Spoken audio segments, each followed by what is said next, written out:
Welcome to our weekly waffle. I thought I'd take advantage of the fact that we have some beautiful atmosphere with us, snow and our sun, and the glory of pre-recording. So I thought, why not take advantage of the snow? And it reminded me a little bit of the story that we're going to be talking about today. Luke mentioned it last week, and we're talking about the story of Noah. Now, when I was young and I used to go and stay at my grandparents' house, they had 2 books that were available to read at bedtime, and one of them was Noah. It's even got my grandma's bookmark in there as well. The other one was a Reader's Digest story about a really big, scary, grumpy giant that wouldn't let people into his house or garden or something. But I tended to choose Noah, which, I don't know, may say a lot. It's quite a terrifying story, as Luke has alluded to. But a lot of it is to do with uncertainty, an uncertain time of not quite knowing what's going to happen, what's coming next. When Noah gets that message and his family get that message that this flood thing is coming, this thing that will change the entire world, it will look like something people have never ever seen before, and the effects, they'll have no idea what is really coming. And then it does come, and when it is about to come, they get on the ark and it's probably pretty cramped. They're probably pretty grumpy with one another. It's probably pretty tense for a long time. And the rain come down, and there's probably this fear of, will this ever end? And time goes on and time goes on. And I'm sure they get grumpier and grumpier and probably more and more scared, not really knowing what this is going to look like at the other side of it. And then the rains stop. And it sort of feels like in the story then suddenly, surely then that's the celebratory moment. That's the time when they can go, yes, it's over, but it's not over, because the earth is flooded. The rain might have stopped, but the earth is still flooded. There's still time that they need to wait. And so what Noah does, to try and see if there's some hope out there, to see what it looks like out there, to see what might be coming next, Noah sends out a raven.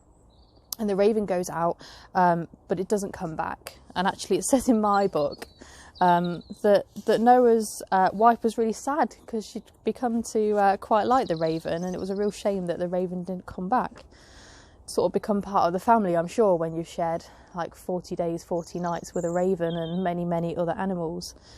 And a few days later, Noah sends out a dove again, sending out some hope to see what might actually be out there, if there might be some hope out there. But the dove soon comes back. It's not found any place to land. And so they maybe feel a bit of disappointment again with the fact that the dove has come back.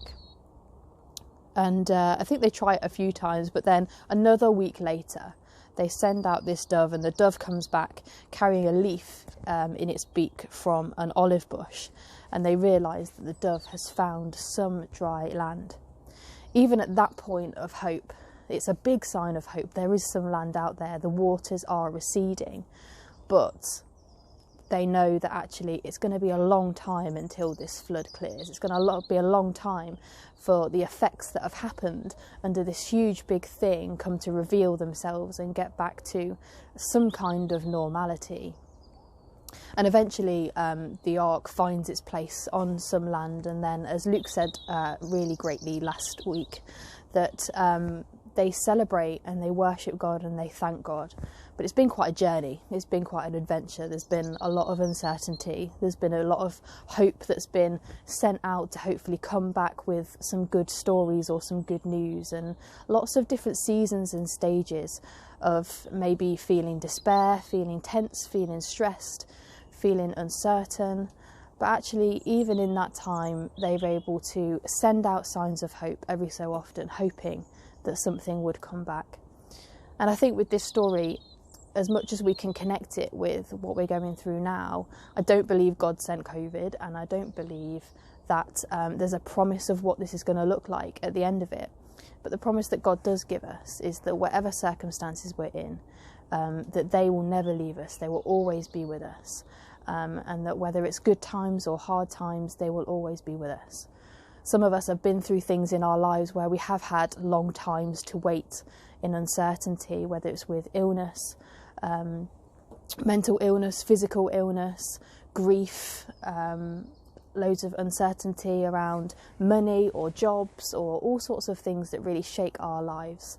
But for once, this is something that has shaken the whole world, that has left the world in waiting. And when it comes to the snow, we're quite used to it coming. We don't see it very often, but when it comes, we know we're going to have to wait until life gets back to normal. We can drive our cars and we can see what was underneath the ground and get back to work. But actually, we're used to those very short times of waiting, but not these long times of waiting. And in this waiting, we can know that we are loved, that God is with us, and that there aren't really trite, happy answers, and that's okay. If you're feeling frustrated and angry and annoyed and sad, like, that's okay. That's what God is here for you, to bring you comfort, bring you reassurance, and bring their presence.